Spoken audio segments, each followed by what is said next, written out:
TalkSTL.com real spoilers powered by ReviewSTL.com. Warning, the following film discussion will ruin the ending of any movie you haven't seen. Example, Bruce Willis is dead at the end of The Sixth Sense. See how I ruined it for you? Just like that. Here are a few more. Silent breed is people! I am your father. Get it? TalkSTL.com real spoilers. You've been warned. Broadcasting from a radioactive bunker deep within the Bracket compound, this is Real Spoilers. I am Tom O'Keefe and Joe. Dan. Blake. Kevin. And this week we're going to tackle The Lone Ranger. It's the much anticipated, by some, I suppose, attempt to recapture the Pirates of the Caribbean magic. I know Dan didn't get a chance to see The Lone Ranger, so he can it's not technically out yet. This is true, but by the time they hear this, it will be. So we don't whatever. get sued. Suck it. But didn't everybody else get to I it? did. Yep. Okay. I think three of us were at the same screen. I really wish I had it. We'll start with Blake because he hates it the most. Oh god, this movie was it was 2.5 hours of boredom. Don't go see it. Just let us spoil it for you. I mean, really, like it looks like a movie that should be a ton of fun, but instead you have this incompetent main character who like falls through half of the movie and never like. Okay, the Lone Ranger. Like, I mean, the way they set it up, you know, you want him to be a badass. He's gonna grow to be a badass. He never even approaches that at the end of the movie. No, not even close. Not even And, close. and that was my main flaw with the movie, besides the fact that it was just boring, is the main character. He never evolves to the point where they set him up to.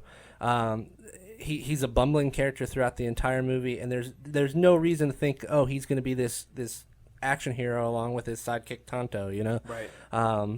I'm not as familiar with, you know, I didn't watch Lone Ranger. I mean, it's a little past my Sure. my I think the only reason I watched it is because Quit looking at me. they played that it. went off the air in like 1958. It's past my time too. There was we an did get hour and a repeats, half. though. There was an hour and a half slot before I remember before I would go to school, where it was the Lone Ranger, Adam West Batman, George Reeves Superman.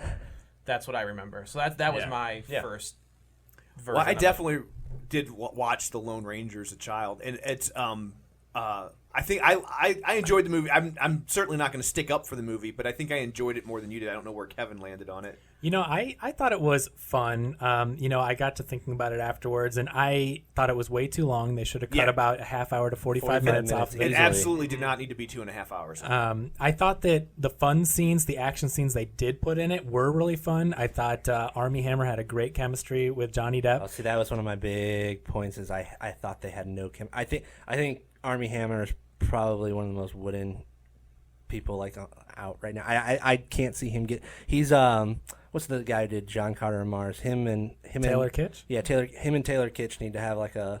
Could you like imagine a one-off. that guy was almost your Batman? Yeah, It was. He's great in Friday Night Lights, but See, I think the problem, you know, I think the character that he was written, you know, in the script, I think was more of a bumbling idiot, was more of a goody-goody. I don't think they should have written that character for the Lone Ranger. I liked the chemistry, or lack thereof, I guess you could call it, between the two of them, because Tonto was very much trying to get him to be the man that the Lone Ranger should have been, and I liked how, you know, he was kind of just running things, and you know, Armie Hammer just was rigid and everything. I mean, I think that was the character in the script. I don't think that was Armie Hammer's fault, but I think the other problem you're going to have is that unless you ooze charisma, you're standing next to Johnny Depp. Yep. Like you just are. So it's like you're going to, you know, and so the studio had to have been mortified when Johnny Depp was like, "Oh, I would love to be in The Lone Ranger. I will be Tonto." Yeah. Right. Like that's like, I would love to be in Sherlock Holmes. I will be Watson. like I kept on thinking of Tropic Thunder with, you know, Robert Downey Jr. He just destroyed everybody else on screen whenever he was Well, there. no, it's just you know, him playing the white actor playing the black Right. guy. And that's I'm like, this is really happening. Like, Right, yeah. Like- and it's funny because he's so popular that everybody gave him a pass. Like I think even didn't the Comanches make him an honorary Comanche because he's got part Cherokee. Sure he does. Well, I mean, he's got a movie that hasn't been released called The Brave, and he's been trying for years and years. It's his directorial debut. Yeah. And it's a movie about I believe it's an alcoholic Native American who decides to make a snuff film where he's going to be offed, and the money will go to his family. Now that says summer all over. Right. That's, This is Johnny Depp's movie, and That's it's a yet to be franchise. released yet. And I think it's been in the vault, obviously for we can tell why. But What did you guys think about Johnny Depp? I liked him in the role. Oh man, I liked him, but I thought he was limited by the kind of broken English that Tonto is forced to do, which is something that Jay Silverheels was always appalled at having to do. Like, he was not a fan of doing that. yeah, I don't know. I think Disney was trying to recapture a lot with Absolutely. Captain Jack. Yeah. And that's a once in a lifetime character. You're not or gonna 5. or 5. Yeah. But let's be honest, once in a lifetime. Once in a lifetime, yeah. Yeah. And I just don't think it didn't work for me. Like, there were definitely moments where I laughed. But overall, I mean, he's a charming dude. He's gonna make things work. But yeah, no, it felt very forced. It felt like they definitely were trying to. Yeah. Yeah, they recapture definitely were Captain trying Jack magic. to create another Pirates of the Caribbean, which who can blame them? But I think also that they really Because Disney has like no cash cows. yeah. Look, we got nothing to go on. We got struggling, you guys. This isn't funny. And I think that they definitely felt like they needed to make Tonto smarter, and they needed him to be the brains of the operations to stave off. So it didn't seem racist. To stave off any criticism, which is ironic because the Lone Ranger, like if you know anything about the history of the Lone Ranger, is an aggressively non-racist show, like especially for its day. Yeah, now you have to take some of that in historical context, but just the idea of a white man and an Indian working together, and they were partners. Absolutely. They were. I mean, people that don't watch the Lone Ranger always kind of look at Tonto as a subordinate, but if you go back and watch those episodes, he was not. No, he wasn't a manservant or anything like that. He was a true equal to the Lone Ranger, which was very unusual for the time. Also, the Lone Ranger, like they had this. The guys that created the Lone Ranger had this huge list of things that you could and couldn't do in a Lone Ranger script, and this movie violates quite a few of them. And I don't mean that like they're like moral things, like or like the show always had an emphasis on logic, and so they didn't just want it to be like, and then we shot all the bad guys and the show was over. And so that's why, like, if the Lone Ranger was ever captured by, like, arrested, like, he always had to get away pretty quick because they knew that it would make no sense. They're not going to let him sit in a cell for 4 days and leave his mask on, right? Like, that's just not going to happen. So, like, they would do stuff like that, and that, that he didn't shoot to kill. That's why he was always shooting the gun out of people's hands, which seems quaint or silly, but that was his deal, and that, he always like spoke very properly. He didn't use like colloquial expressions or any slang. And then what I thought was really interesting is that his adversaries were almost always Americans. So like they didn't have him just doing nothing but fighting Mexicans along the border. It wasn't Mexicans. It wasn't Chinese. Right. Like there were Native Americans. There's like a handful of episodes where he fought anyone other than Americans, and then the names of the villains were almost always one character names, because they didn't want to accidentally create a character that might be deemed racist or offensive, like a Black Bart or a and so they didn't give them adjectives for their names, so it was just it was Butch Cavendish. It wasn't That's actually there was a comic series by Dynamite. Dynamite Comics has a tendency to pick up properties. So I think they had like an Army of Darkness comic at one point. Any property that they think they can make money. So they did a book, I believe it was in 2000 actually. It was 2006. That was kind of like a resurgence of the Lone Ranger, and they took parts from that comic and put it into the movie. So the idea that in the comic it's John Reed's entire family. All of the male parts of his family are Texas Rangers, and they are killed. And they leave John alive, thinking they've killed him. Tonto, who in the comic he doesn't talk. He never talks. He's big. Like he's a linebacker, the size of a linebacker. Kind of takes him and turns him into Lone Ranger, and then it becomes a revenge. Like One Flew Over the Cuckoo's Nest. Yes, yeah, exactly. And it becomes a revenge movie. He's not there to help anybody. He wants to find the guy that killed his family, killed all of his father and his brothers. And I thought that's the way they were going in the beginning. And I was like, all right, like they're going to roll with this, and Johnny Depp's not going to talk, and it's going to be fine. And then they do a complete 180 and turn it into Pirates of the Caribbean. which I was not a fan of. Like if they would have followed that original 12-issue run from the book, I think it would have been much more interesting from my standpoint as a moviegoer to see like a different version of the Lone Ranger. I think I get tired of all the goofy action set pieces in the Bruckheimer and Gore Verbinski movies. Like there's a scene in the Lone Ranger where Tonto jumps off of another train onto walks Well, no, not that part. Oh. The part where he jumps off of a bridge onto another moving train and lands right on the silver, right. like on rocks of silvers, and like you'd think he'd like landed on a bed of feathers, and he's just like whatever. Like I mean, the dude fell like 100 feet, moving at probably like 60 miles an hour, and On hit jagged a bunch, rocks. on jagged rocks, with no shirt on, by the way. That's one of those inexcusable things. You know, a lot of that. But there's like 100 moments of that in the movie, and the I'm scene with the fine. whip. I'm fine with like a couple, but when you have so many of them, they just cast this disillusionment on me where I'm just like this is ridiculous. I can't watch it. I guess I have an easier time taking that in a movie like this, which is like, especially by the end, so obviously a cartoon, where I have a harder time like if that were to happen in like a James Bond movie, which has a little bit more of a grounding in reality. Like, you know, those when they get punched, it hurts. They don't just like shake it up. You know what I mean? Right, So it's like like especially the current James Bond. And so like I know what you're saying. I don't disagree, but it's like I like this movie, especially by the end. I really liked how by the time you finally get the William Tell overture, you get the music.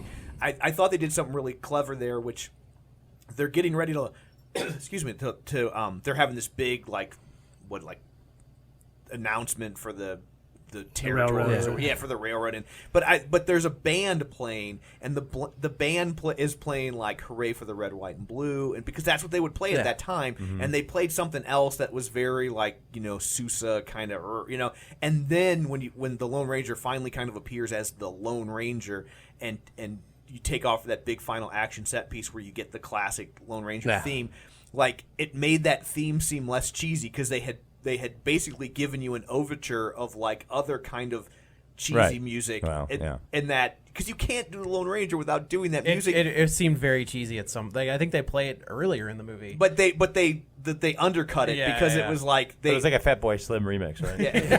That's okay. But because they like made fun of it, where that was when he starts. The movie's a framing device, and Tonto in 1933, which is the year the Lone Ranger premiered, is telling the story to a boy. And so like they start and they play it, and then he stops it. The boy stops it, kind of like Princess Bride. He's like, wait, that doesn't make sense.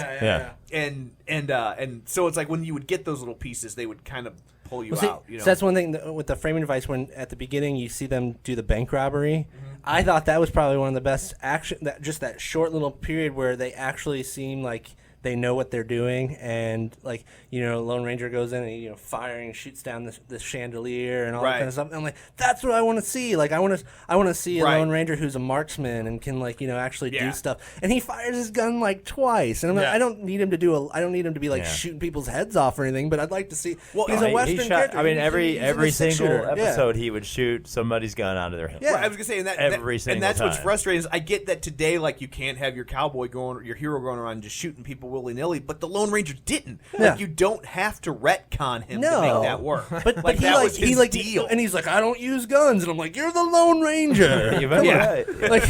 That's you know, I don't know the source material as well as some of you guys might.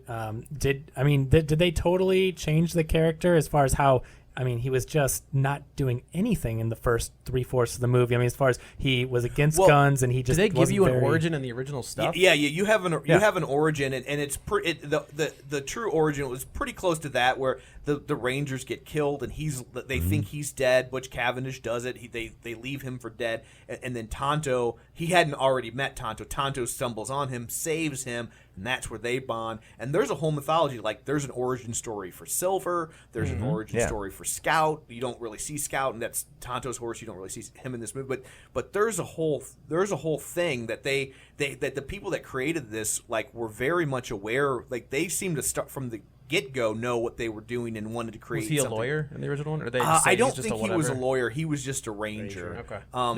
But I liked making him a lawyer. I think that made sense. Yeah, it gives him a background for it what gives him justice. a legal background, but not like a lawman background. Yeah, right. And so like I liked that, but I just like, and I like some of the stuff that they were trying to do, and there were moments where it worked for me. But yeah, like I said, I certainly won't sit here and be like, this is crazy. I mean, How can you I'm not going to say there weren't moments I didn't enjoy, but unfortunately, there were so many moments that I didn't enjoy that decreased my enjoyment of anything else. Enjoy it. Yeah. And I think that they should have done more playing with the framing device, like they did in the opening scene. I thought I like that, yeah. and I was like, oh, that's cute. Like I could see them continuing to do that and breaking the fourth wall, and like I really liked that, and that would have felt really and they never really went back to that, and that was I mean, they went back to the framing device, but not to the breaking of the fourth wall. But I think that brings up a larger question, which is it time for Hollywood to stop it with the origin stories?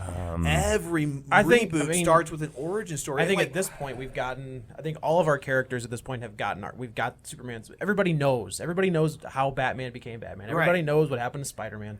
I think with the Lone Ranger, though, it's a little bit different because he's not as popular. That is a little bit different, but the thing is that I think people forget that when these characters started, like when Superman started, like it was like 9 panels. It was like he was born on Krypton. They shot him to Earth. Absolutely. Here Same they thing with found him. Batman. He was a strong. Yeah, exactly. He was a strong baby. He was an adolescent. He went to Metropolis. He joined a paper. Superman, go. And then the rest of it was a Superman story. Right, and instead we get an hour of him brooding, and I don't know, and it's all right, we're not going back to the Man of Steel podcast. But what I'm saying though, and I'm not trying, but you could say this about a lot of these movies. You could say it about the Amazing Spider-Man. You could say it about and it's like the thing is that in the comic books, like we enjoyed these characters. They created really good stories that drew us into these characters so much that we said collectively, how did this all begin? And then the story becomes interesting because we're invested in it. But instead, they start with these origin stories, and it takes them. It's all prologue. I love origin stories. However, I think they've gotten heavy-handed over the past, especially the past decade. Mm-hmm.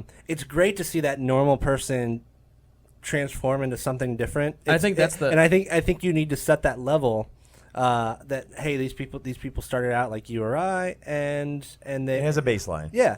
And but you don't need to spend half the movie on it. But I think there's one character that comes to mind whose origin is his story, and that's Captain America. I think you don't get to Captain America without seeing Steve Rogers as the skinny kid. I would grant you that.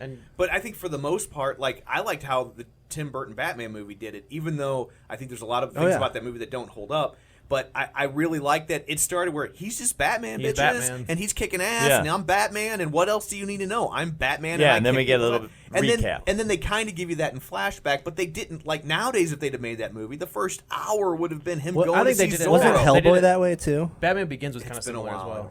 Didn't Hellboy just like they go jump right in the movie? He's Hellboy. And then you get little snippets of how he came. Correct, and then so that's how I would like to see it. So you know how he started, but you don't need to spend half the movie discussing it, and I mean you need to set that baseline. That's it. Well, the problem is with these movies is that Spider-Man is a great example. Is that they're so expensive and they're so time consuming, and there's so much at stake that you can do Spider-Man. We have an origin, and then 10 years later we've got freaking Spider-Man and an origin again. And my fear is that it's it's like they feel like that the attention span is so short that if we don't do the origin, so for the next Batman movie, whatever it will be, that they're gonna have to do another origin story. I think if there was actually all got it. Jeff Johns and Gary Frank did a great graphic novel called Batman Earth 1 that is an updated version of the Batman story. That one's messed up. It's Thomas Wayne and Martha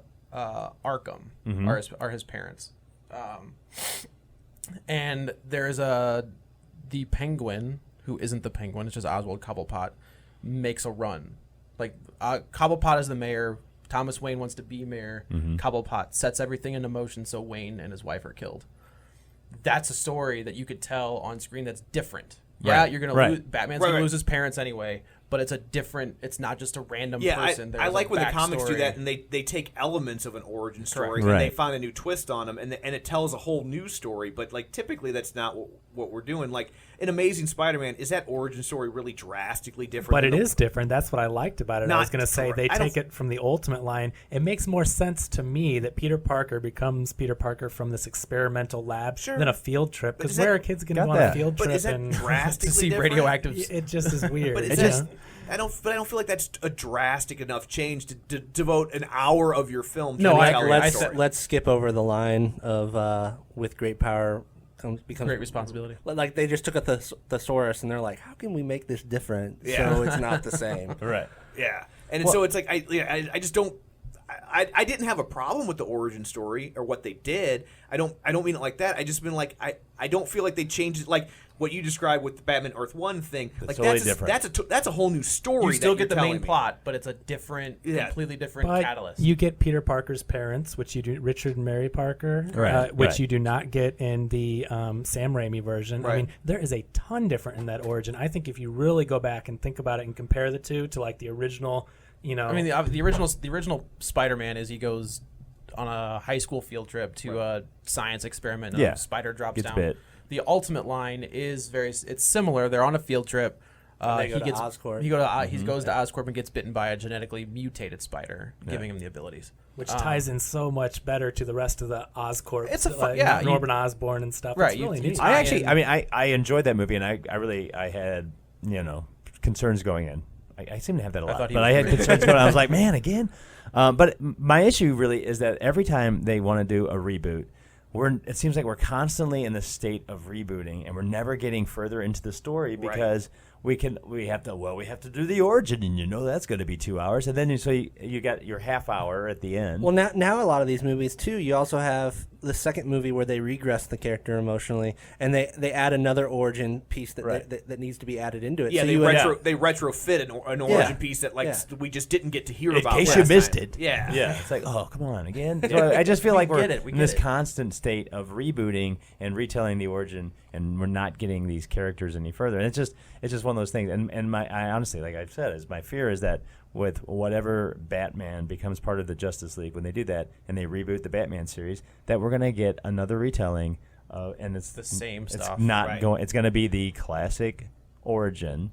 That now we'll have people who were fairly young when Burton's version came out, and then saw the Nolan's version, and then it'll be another variation of that. But if they do make it John Blake and they continue it, that would be awesome. If they that's do, that'd be that's great. what I want to see. Is like just don't do it. Like tell people, hey, it's the same studio for crying out loud. I mean, Warner Brothers can go, want to see the origin? Rent this or buy this, right? Because that's where you're going to see it. Because show it on this YouTube is where we're starting. Is an extended teaser. Yeah, you know what I mean. Like, this is where we're starting. We're not going to do it again. And I would hope that Nolan had enough clout to sort of tell them, yeah, just go on from there. See, and that's one of the things is the Batman Begins. I mean, that whole movie is just basically one long origin story. But it worked because he had to set an entire universe, world, a whole new world up. And so I think the origin story it validates having an origin But story. I think if they continue if they grow off of that, they can ditch the origin story. They can get deeper into a character. Yeah. They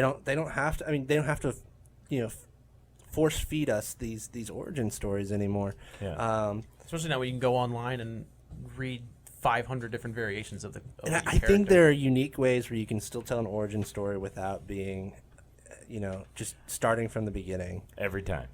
I think you can. I just don't think that most of the time they're doing it. No. Well, going back to Lone Ranger, I mean, I think that is when we talk about cutting a half hour to 45 minutes off. I think that's where the main flaw is the beginning of that movie is so long and drawn out, and the Lone Ranger doesn't really do anything for so long. Right. Like Blake said earlier, he wants a Lone Ranger that can do cool stuff and isn't as bumbling and everything. Because I know that it was goofy action, but it is one of those Bruckheimer movies, so you're going to have that kind of action that's not necessarily believable.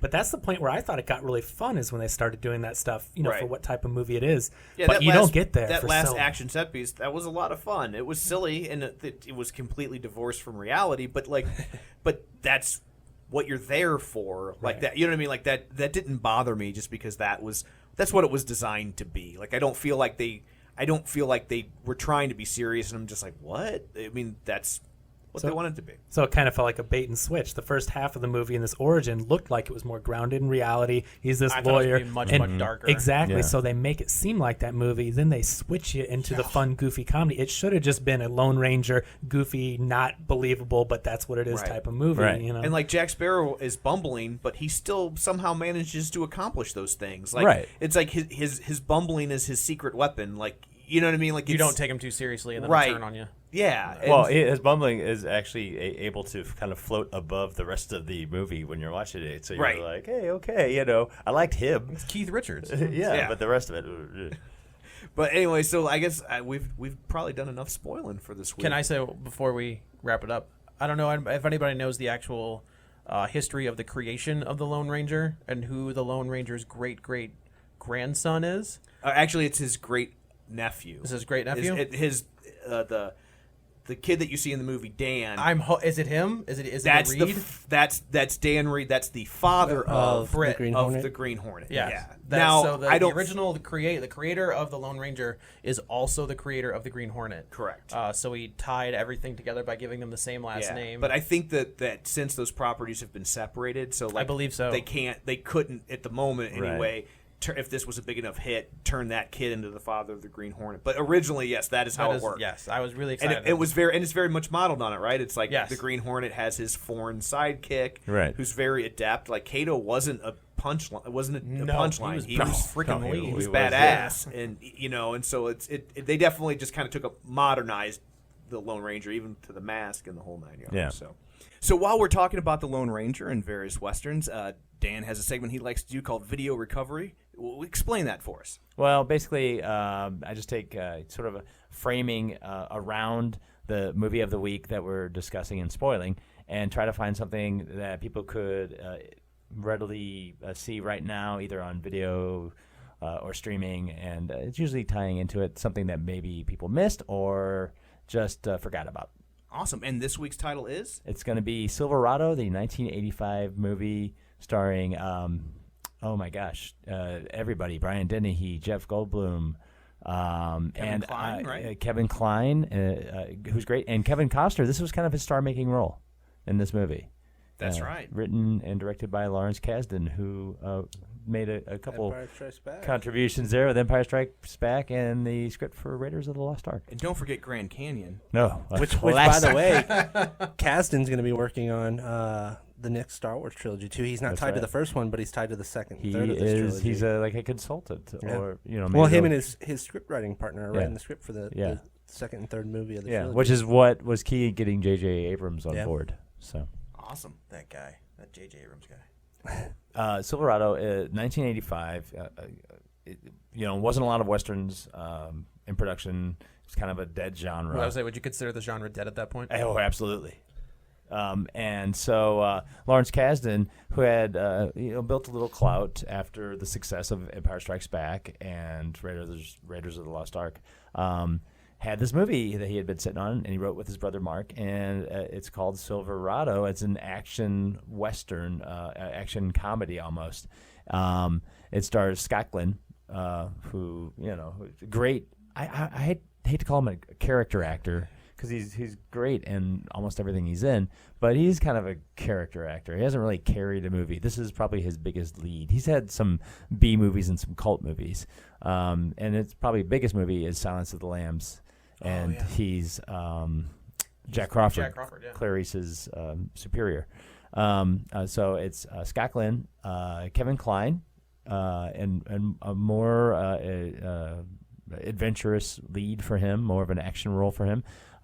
Young Kevin Costner, who actually got the role in this movie because Kasdan also, this is right after The Big Chill. And Kevin Costner shot a whole bunch of scenes for The Big Chill. He's the guy who ended up killing himself, and everybody gets to get. So sorry, spoiler. So he's the guy who's dead. It's the show. It's all right. Yeah, he's dead, and everybody's coming back together for his funeral. So Kasdan felt really bad because he thought his performance was really good, but it just worked better to not show him in flashbacks. It was like it just kind of too jarring. So he wrote this with Kevin Costner in mind. Wrote this role, and Costner was like, "Okay, cool," and then he plays this sort of the young loose cannon cowboy, and it's not to delve too much into it. I mean, it's just because there's a packed audience. You got John Cleese, you got Jeff Goldblum, you've got Brian Dennehy, you've got Jeff Fahey. I mean, it's a tremendous, just jam-packed movie. A lot of big names in that. Yeah, big names, and and bit parts too. And Danny Glover, who's great in it, and it's just very simple Western comedy that at the time, everybody's like, this is gonna bomb, and it came out. It did pretty well, and sort of re-energized the whole genre. And it obviously sounds substantially better than The Lone Ranger. So I mean, I would say if anybody hasn't seen it, it came out in '85. You might be able to catch it streaming or in a box that is red. So I would definitely give it a gander. I'd give it a go before Lone Ranger. Absolutely. One of my favorite movies is Tombstone, and that was Oh, 1992. that Is that the reason why Tombstone was probably able to be made? Because of the Absolutely, success? yeah. Remember, Costner was also his He was Wyatt Earp. Wyatt Earp. Which, I mean, those came out the same year or within a year of each Within a other. year, they were the competing Wyatt Earp movies. The funny thing about those is that they thought Costner's was a given. I was like, man, this thing's gonna swallow up that Tombstone movie. It is gonna die on the vine. And turns out, and Tombstone was a troubled production. They had one director who was fired. Then they had another director step up, and George Cosmopoulos, and he actually isn't really the true director. Kevin or what's his name? Oh my God, I'm drawing a blank. Snake Plissken. So Snake Plissken's Kurt. Thanks, handsome man. Kurt Russell steps up and he secretly directs the movie behind the guy and makes all the cuts and edits. Anyway, so that movie, based largely because of his portrayal of Doc Holliday, Val Kilmer owns that movie, and he's that movie, awesome. all of a sudden, everybody's like, "Wow, that Wyatt Earp movie sucks." Which is such a shame because Dennis Quaid's Doc Holliday I really enjoyed. Absolutely great. You put him up against Val Kilmer's, and it's not. Wyatt Earp is one of those movies. It's just like The Lone Ranger, a little too long. Yeah, I think it's that's bloated. It's bloated. It kind of kills it a bit. Where Tombstone's way more straightforward. Tombstone is a straight up action movie. Oh yeah, yeah, it's great. There's It's a nothing great else to action it. movie.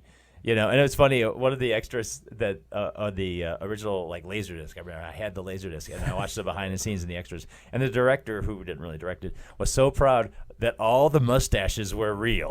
So anytime you watch Tombstone, you remember and respect the fact that those are all real mustaches. I'm sure there are people who will listen to this who don't even know what Laserdisc is. That's a shame. I know. Yeah, or the DVD.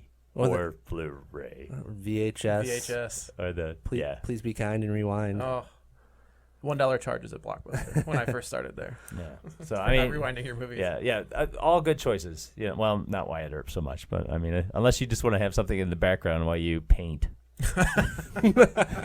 So maybe a double feature of Silverado Tombstone would be a good Silverado Tombstone. That sounds awesome. So that's a video recovery this week. Go out, find them at your rental store, box, or streaming online. Sounds good. So that is this week's episode of Real Spoilers, episode number 3. They said we'd never make it. The over-under was 2, I believe. So there you go. So we have sufficiently spoiled Lone Ranger for you. Don't forget to tune in next time when we will tackle Pacific Rim, or as the kids like to call it, Pac Rim. They like to Is that what they're calling it now? I think so. They abbreviate everything, these kids today, and their damn abbreviations. So thanks for tuning in. Next time, Pacific Rim. Until next time, Snape killed Dumbledore.